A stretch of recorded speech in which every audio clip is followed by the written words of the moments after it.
رجعنا لكم من جديد جولتنا انا والكابتن حمود سلطان في سوق العشار، لكن هالمره زاويه مختلفه، بعيد عن الابزار وبعيد عن الحلويات وبعيد عن الاجهزه الالكترونيه وكل الاشياء الجميله اللي في سوق العشار. جينا تعالوا شوفوا شو سوينا في حمود سلطان. ابو حسام، لف علي ابو حسام. يا سلام يا سلام ابو حسام، ويلبس البشت العراقي بالستايل العراقي، الغتره والعقال، وهذا البشت اللي شو اسمه؟ عراقي، هذا خياط عراقي مذهب مذهب مذهب. والغتره ها ابو حسام كشخه. شوف كشخه. ها اوه يلا ها معرس. ايش رايك؟ معرس ابو حسام. لا ما بعرف. زين، انا بتكلم عن اللبس العراقي اليوم والزي العراقي اللي نفتخر فيه، اللي يمثل اصاله وعروبه البلد. اليوم ده بنتكلم عن العقال. نحن اللي نعرفه ان العقل عندكم انتم شوي اكبر، او يمكن يخص بعض المناطق، صح؟ كل منطقه ولها عقالها يعني تلقى مثلا الناصريه يحبون الجبر. تمام، جبر يعني كبير. يعني كبير.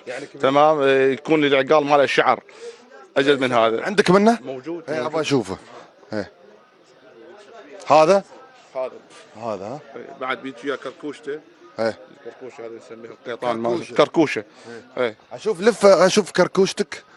هذه الكركوشه. ها اوكي زين، انا بشوف هذا العقال. شو اسمه هالعقال؟ هذا شعر. هذا شعر. تعال ابو حسام جرب الشعر. شو فيك تتمشى؟ تعال شوف. ايه يا سلام يا سلام يا سلام يا سلام. بعد البرنامج هذا عارض ازياء خلاص. زين تعال جرب العقال المشعر. جرب العقال المشعر. بعد هذا الشعر، هذا الشعر هذا مشي خذ شعر وحطه. تعال جرب العقال. هذا الكنكوش طويل. بعد هي كل لا، هو كل واحد ورغبته يعني. انت جيل عن جيل يختلف يعني. نفسنا. بس الكبار بالعمر يحبون هالشكل طويل. زين تعال هنا نرجع شوي ابو حسام عشان نطلع. هذا الشعر اشوف هني بس. هذا هيك احلى. هيك احلى. خلاص هيك احلى. هيكين معلومه هيك واحد. تعال شوف. لا كلش خلاص. بفتح لي ديوانيه. حمود سلطان من الناصريه. اي خلاص صح. زين، البشوت عندكم انواع ثانيه للبشوت عندكم. شوف هذا يا جماعه الخير صراحه شدني انا. هذا يا سلام مع البرد. لا الثاني الاخير هاي. عطني اللي عندك الثاني. كلمني عن البشوت. اليوم نحن نعرف ان العراق اليوم معروفه بصناعه البشوت. العراق اكثر شيء مشهور بالصوف اليدوي. حلو. اللي هو الصيفي. حلو. هذا المشهور به يعني من معروف يعني. يقول لك بشت العراق الصيفي. جميل. يكون صوف يعني كله يدوي من الالف للياء، اي مكان ما يدخل به. اي اما في صناعي بس وفي مشهورين بالشغل العراقي اللي هو هذا الشغل اللي هذا شغل ايد. حلو. هذا كله ابره وخيط. هذا كله يدوي. هذا كله يدوي. والله القماش يا جماعه الخير جميل. كم ايش كثر يستغرق صناعته تاخذ تقريبا 20 يوم بس الخياط. 20 يوم بس خياط. 20 يوم بس الخياط ياخذ 20 يوم. جميل. وهذا في فرو نسميه احنا. خلينا نشوفه هنا عند هذا حوراني.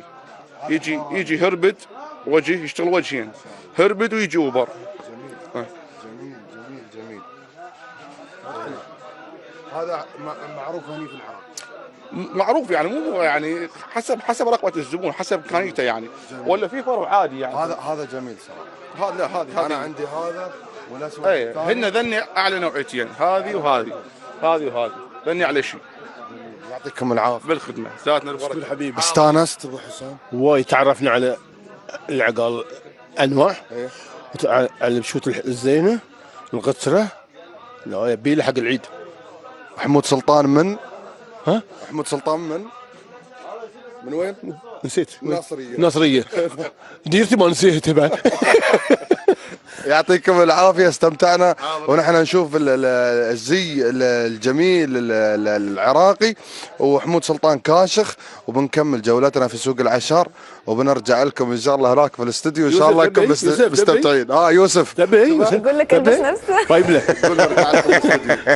خل نروح الاستوديو.